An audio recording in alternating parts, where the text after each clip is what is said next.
Today we are taking up Shakespeare's play As You Like It. Now, about the play, if we talk, the genre in which this play is written is basically comedy, a pastoral comedy as such. The time and place it was written was the time 1598 to 1600. Between that, it was written, and the place obviously was London, England. The date of the first publication was the folio of 1623. The publishers were Isaac Jaggard and Edmund Blunt. The tone is definitely comic and romantic. The setting is 16th century. The place is France and the Forest of Arden. The protagonists, the main of them, are Rosalind and Orlando. Now, the play, As You Like It, is considered to be one of Shakespeare's finest comedies. There is something for everyone: villainy, romance, humor, and a happy ending. The setting is France.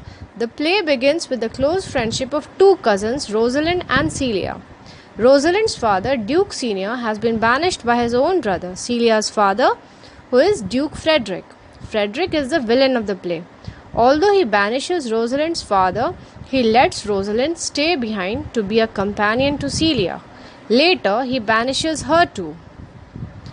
Now, the plot analysis, if we do, there are the four main things we are going to see here: the major conflict, the rising action, the climax, and the falling action. Now, the major conflict is started when Rosalind and Orlando fall in love. Rosalind is unjustly banished by Duke Frederick. Orlando is denied his birthright by his brother Oliver.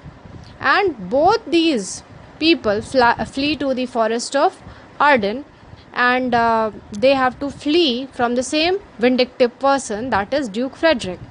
The rising action. In order to teach Orlando how to behave as a lover, Rosalind, dressed as Ganymede, instructs him in the ways of love. The climax, what is it? Rosalind promises to marry Orlando and gets Phoebe to agree to marry Silvius if for some reason Ganymede cannot marry Phoebe.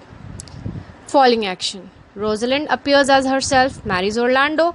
Phoebe, when she sees that Ganymede is not a boy but a girl, marries Silvius. The themes basically in this play are the delights of love, the malleability of human experience, and city life versus country life, which we shall discuss later on. And the symbols used in the play are Orlando's poems, the slain deer, and Ganymede. Now, if we look at Act 1, in Act 1, Orlando is the youngest son of the deceased Sir Roland de Boys and is treated badly by Oliver, his elder brother, who tries several times and several ways to kill him. Bitter and angry, Orlando challenges the court wrestler Charles to a fight. When Oliver learns of the fight, Oliver goes and talks to Charles and tells him to kill Orlando or injure him fatally. Duke Frederick has recently deposed his brother Duke Senior as head of the court, but he allowed Duke Senior's daughter Rosalind to remain with Celia as a companion. Now, Celia and Rosalind, both of them, have been invited to see the wrestling match, and Duke Frederick asks the both of them to go and talk to Orlando and ask him not to fight the match because he seems weaker in comparison to Charles. Now, when these two girls approach Orlando to convince him not to fight, he says he is all the more convinced to fight, having talked to them. The old Sir Roland de Boys, who was the friend of Duke Senior, he is so agitated, he is so angry with him that he does not give him any prize, and he simply tells him, "I wish you had told me of another father," meaning he wished that Orlando was the son of someone else. So Rosalind feels very bad for Orlando, and she gives him the chain from around her neck as a gift to wear, and that's the point when Orlando also falls in love with her. Coming to Act 2, we see Orlando is warned by Adam that Oliver had decided to burn down his bedroom that night, and so he should not go home. Orlando is so saddened by this entire ordeal that he decides to go and let himself be killed by his brother, but Adam offers his entire life savings, which he had saved under Sir Roland de Boys. He gives it to Orlando, and he says, "Come, let's both go to the Forest of Arden." Now, at the same time, you find on the other side, Duke Frederick asks Rosalind to leave the palace and go for no reason whatsoever. But basically, it was that when he was reminded of Sir Roland de Boys, he remembered that his own brother was also there in the Forest of Arden, and old Sir Roland de Boys was the friend of the old Duke. So he somehow gets very angry with Rosalind and banishes her also.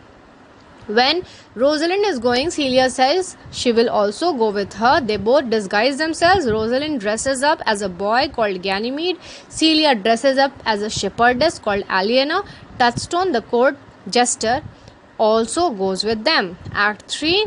In Act 3, we find in the forest of Arden, the two very cousins are so tired they don't know what to do, and at that point they meet Silvius, who loves a woman called Phoebe, who keeps on rejecting him all the time.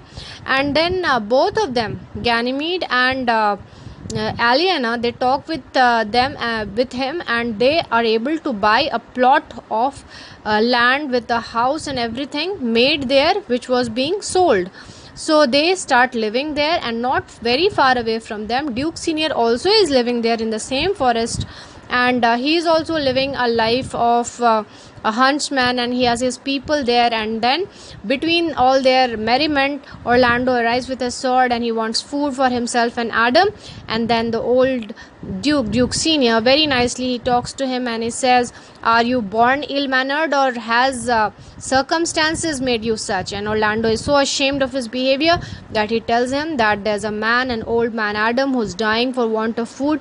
And so Duke Senior promises him that until you bring this old man here, we will not touch our food. So they both come, Adam and Orlando come and join the Duke Senior, and they start living with him after this.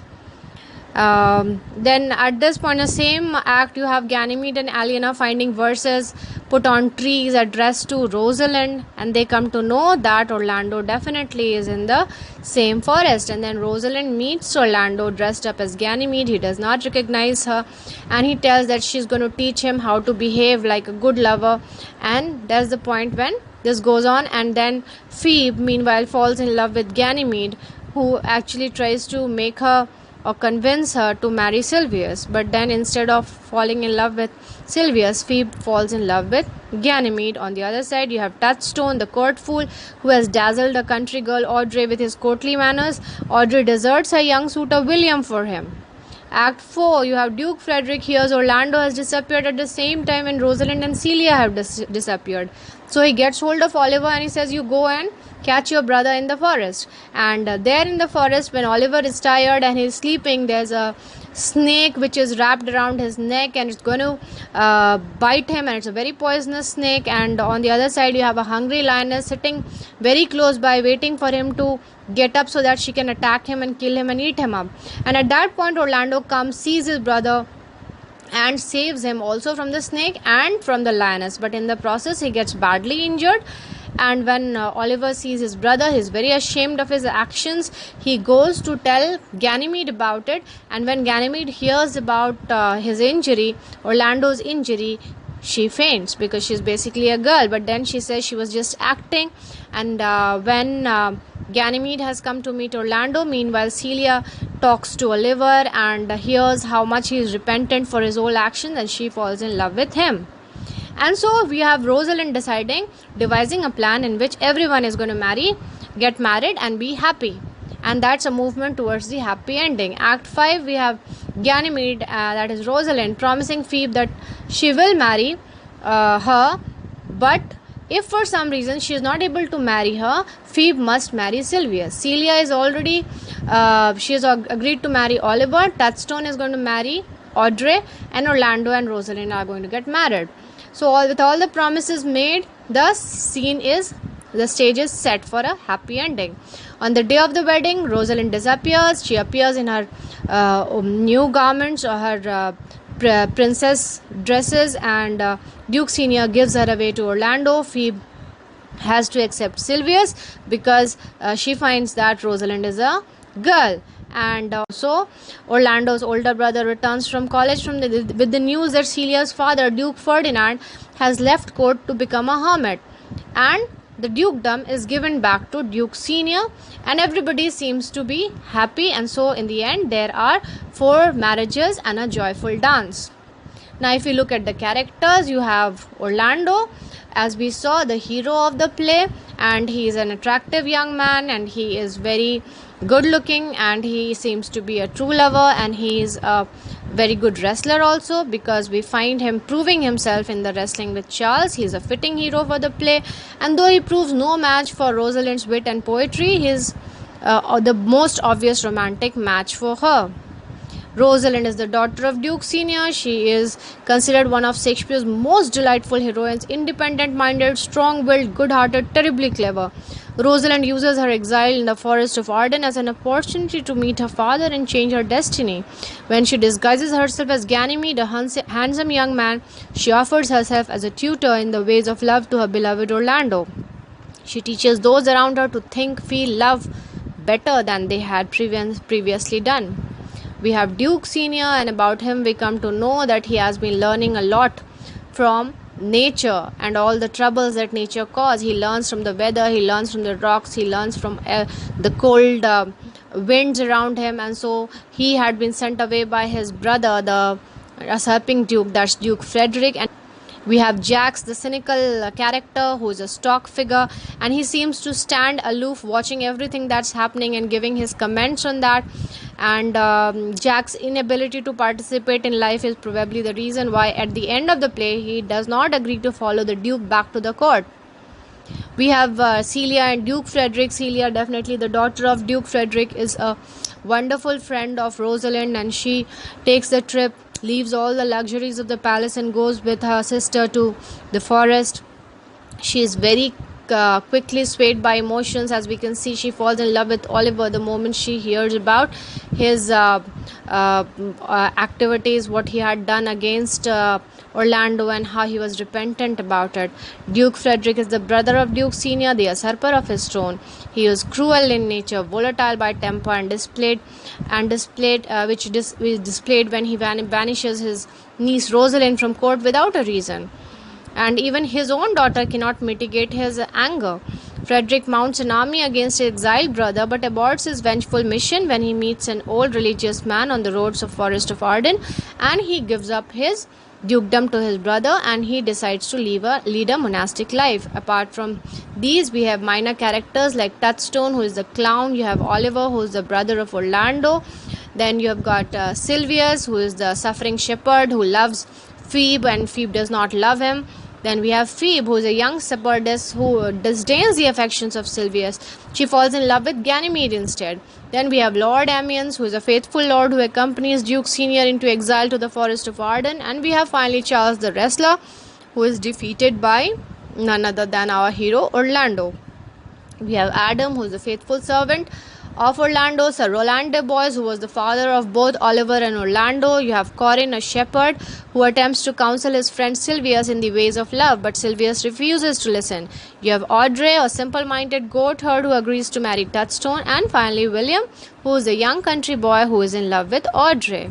Now, if you look at the themes of this particular play, there are a lot of themes like the delights of love. Now, if you look at As You Like It, the characters lament the suffering caused by their love, but these laments are ridiculous. They are unconvincing. While Orlando's metrically incompetent poems conform to the notion that he should live and die a slave to Rosalind, these sentiments are roundly ridiculed.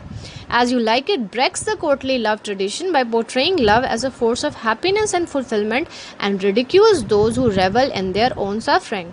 You have the theme of malleability of human experience.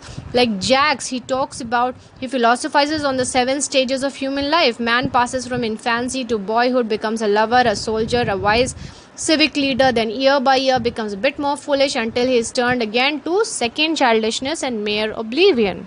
Next theme is city life versus country life. Now, as I said, As You Like It is a pastoral literature, and it thrives on the contrast between life in the city and life in the country. Often it suggests that the oppressions of the city can be remedied by a trip into the country's therapeutic woods and fields. Symbols include Orlando's poems, which are put up on the trees, which signify the old style love. Then there's a slain deer, and the horns of a deer on the head of a man was supposed to signify a cuckold. And then finally the name Ganymede, which is taken up by Rosalind, which means the cup bearer of Jove. Now, if you have any questions based on As You Like It, you may put it in the segment below, and I shall answer them. Thank you.